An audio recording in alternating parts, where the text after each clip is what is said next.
Hello and welcome back to the Final Whistle podcast. My name is Harry McBain and I'm joined by my super co-host Daniel Fears. How are you, Dan?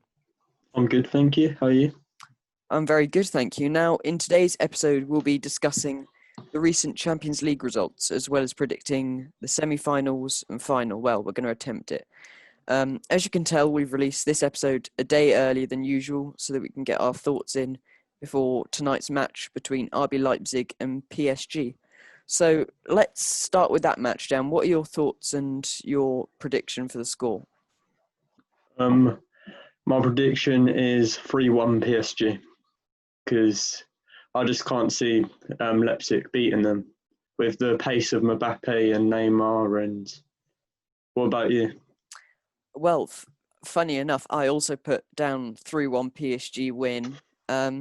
I think Leipzig will give them a real challenge, to be fair, because they came back against Atletico Madrid and beat them, which did cost one person 250 grand on a bet, which was going around social media. So that's unlucky for him. But yeah, their manager, Julian Nagelsmann, I don't know whether that's right or pronunciation or whatever. He's very young. He was at Hoffenheim before, so very talented. But so I can see it being quite tight. But PSG have just got a bit of extra strength in terms of ability, in my opinion, of course. As you said, Mbappe and Neymar and Eric Choupo-Moting, especially. But, Leipzig won't have Werner to challenge PSG's defence, so I don't see them having a chance. So, yeah, 3-1 as well on that one, so that was quite easy. Now, what about Wednesday's semi-final between Lyon, who have surprised many by getting this far, and of course German champions Bayern Munich? Do you think we'll see another large Bayern win? I can't see it being as large as the Barcelona win, but I think 5-2 Bayern Munich. Yeah, that sounds like a big score. I was tempted to put a high one, but I don't know whether Lyon will just park the bus for the whole match and then counter attack. So I've gone for 4-0 because again I see Bayern dominating them, but I don't know whether they'll be able to score as many as they did against Barcelona. But yeah, I reckon they'll get sweep aside Lyon easily. Yeah, I'm not saying that they're a bad side, but Bayern have a squad that is world class in every position. Where when you look at Lyon, they've got Memphis Depay and then other players there who just kind of make up a decent squad. We saw what Bayern can do against Barcelona last week, and I don't think Lyon stand a chance. But would you agree that Lyon have done brilliantly to get to this stage, especially beating Absolutely. Man I City? think they've done really well, but they suit the sort of Champions League style. They're a very attacking side. They don't really know how to defend. That's why I think it could be lots of goals in this Bayern Munich game because neither of the teams know how to defend. Because there was a lot of chances for Barcelona to score against them, but for some reason they just couldn't put it in the back of the net. Yeah, well, that Barcelona performance was tragic, but we'll get on to that. Um, if you look at Lyon's season as a whole, they finished seventh in Ligue 1, so not a great finish for them. But then the season was ended early there, so you can't necessarily put them in as much context with the leagues that have finished properly. So as you've obviously said there, 5-2, giving a PSG versus Bayern Munich final and it was going to take place this Sunday, so it's going to be rounded up very quickly, and fitness might be an issue. Who do you think will win out of those two then? I'm going to go with a 2-1 Bayern Munich win. I went with the same, actually, 2-1 Bayern Munich win. I think I do think, as I've shown in the predictions, it'll be a Bayern PSG final, which I think is going to be brilliant to watch because you're going to have, they got Lewandowski and Muller against Mbappe, Neymar. It's going to be an interesting squad. I do think, though, as I said, Bayern will win because I don't think PSG have got as good as of a defence as Bayern Munich. They're not necessarily as strong in all positions, but I think it'll be funny to watch them.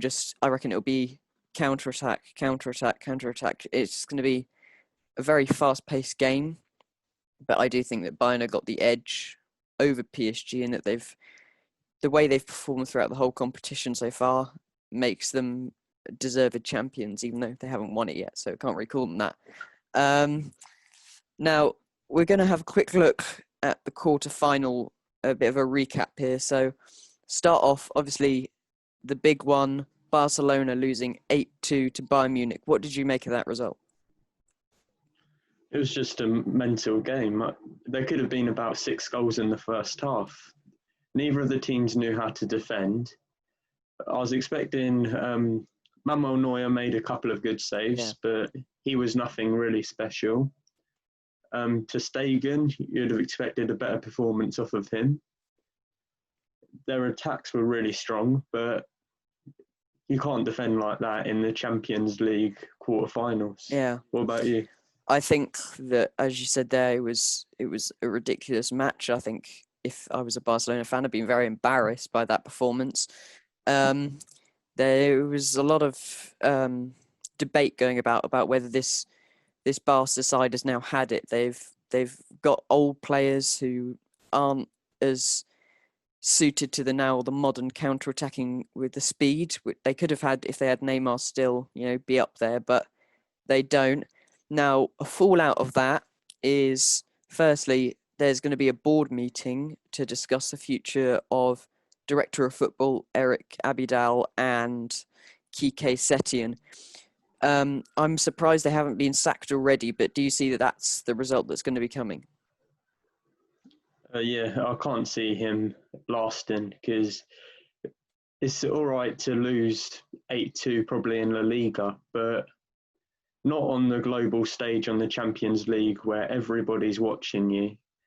He just didn't know what to do. He's standing on the touchline. He didn't change anything. All right, he brought Griezmann on at half time, but he made no impact. It was just embarrassing, really. Well, there was a stat, I think, I might get the years mixed up here, that was the first time they've conceded 8 goals since either 1940 or 1946. And that is going to be a thing that's going to impact on his reign. No one will forget about whatever else he's done. They didn't even win the Liga, so their lot was riding on the Champions League. Another fallout of there, Messi reportedly saying to the board that he wants to leave this summer. Manchester City are currently the leading race to sign Messi. Obviously, they're one of the richest. Do you see him going there, or I think it might happen, him going to PSG? Oh, it's such a difficult one, because PSG, he's guaranteed to win the league pretty much. If he goes to the Premier League for Man City, they're going to be challenging next season. So it depends on whether he wants a guaranteed league title or a bit of a sort of 50-50 between them and Liverpool. So there are obviously there's people he knows at both clubs.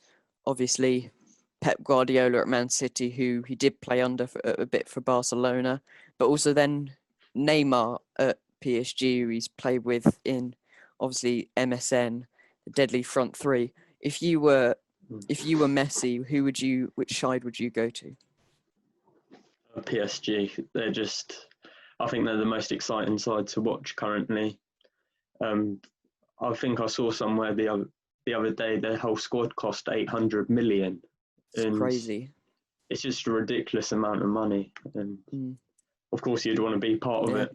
Now, another one of the quarterfinals, Manchester City losing 3-1 to Lyon, massive shock again. Many thinking that they would win the competition this year after, not winning the Premier League, having a bit of desire to win something that's not the Carabao Cup. Do you think that they're going to be able to get further than this? They haven't reached further than the quarterfinals ever, especially with an aging squad.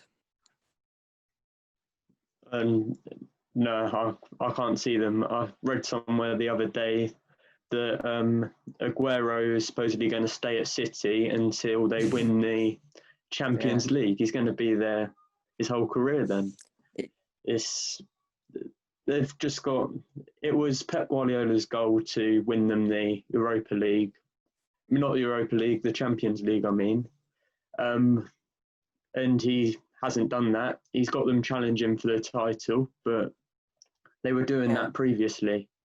So would you say Pep Guardiola's failed as manager at Man City or not? Well, it depends on how much as a Man City fan you would put on what you expected. Obviously, everyone expected him to win Champions League or at least get to the final or something. As you said there, they'd already been challenging before. I wouldn't call him a failure at Man City because he's brought in players that have developed their team. Without Pep, they wouldn't have won the league as they have done previous few seasons. He's basically made the Carabao Cup the Man City Cup because they always win the competition. It's silverware. Yes, as a Man City fan, you might want more than just the Carabao Cup and the league, but I think you have to be realistic. You can't put it all on Pep. Raheem Sterling had the chance to equalise, and he skied it. And Pep couldn't have run onto the pitch and just pushed Sterling into the ball. It was up to the players. So I wouldn't call him a failure. I just think that he hasn't lived up to the exact expectation that people wanted of him, which, is going to happen. Now, Atlanta versus PSG was one of the other quarterfinals. Atlanta nearly made it to the semi-finals, which would have been a massive shock, but a late goal from PSG, from none other than ex-Stoke player Eric Choupo-Moting. How shocked were you to hear that it was him that scored the goal?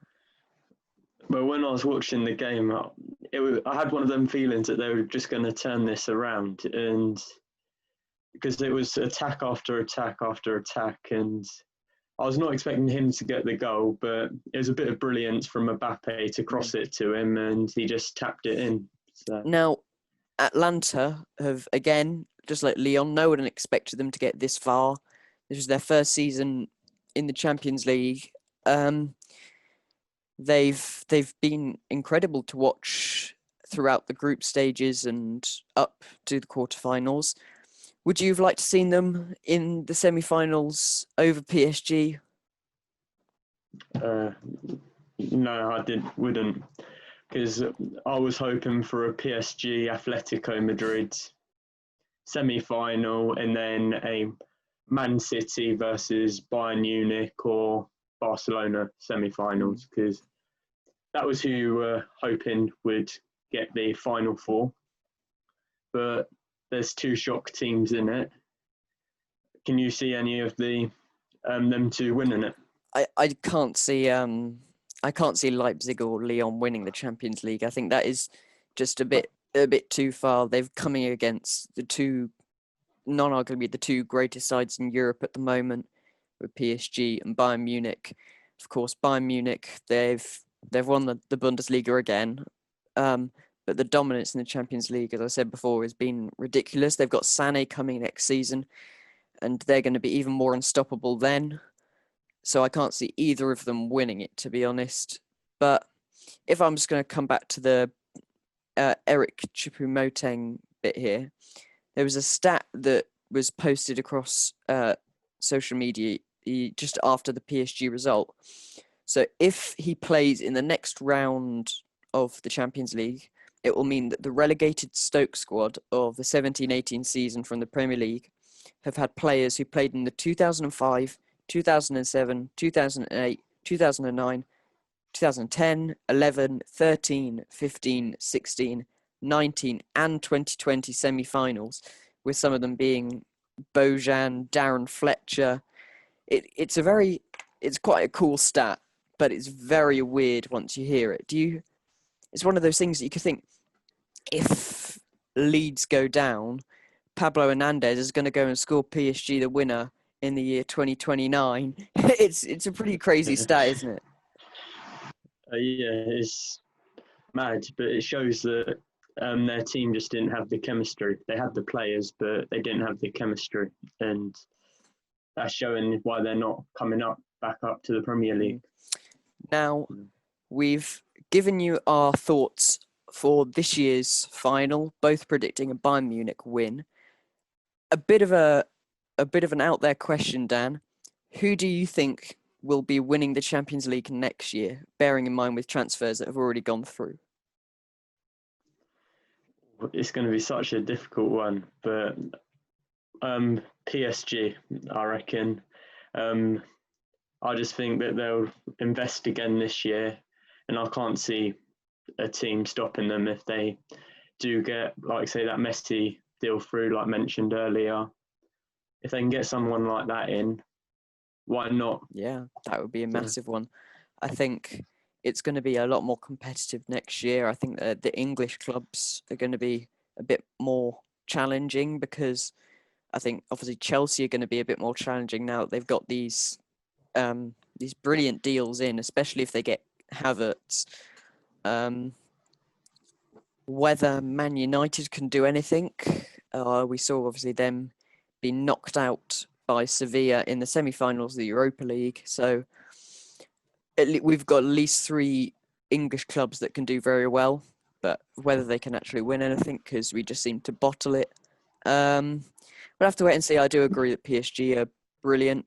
We'll have to see more transfers coming through, and probably about this time next season, we're going to have to give thoughts on whether whoever's at this stage will be able to win it. But that is all we've got time for in this episode. Thank you so much for listening. It's goodbye from me. Goodbye from me. Thank you for listening. That was The Final Whistle.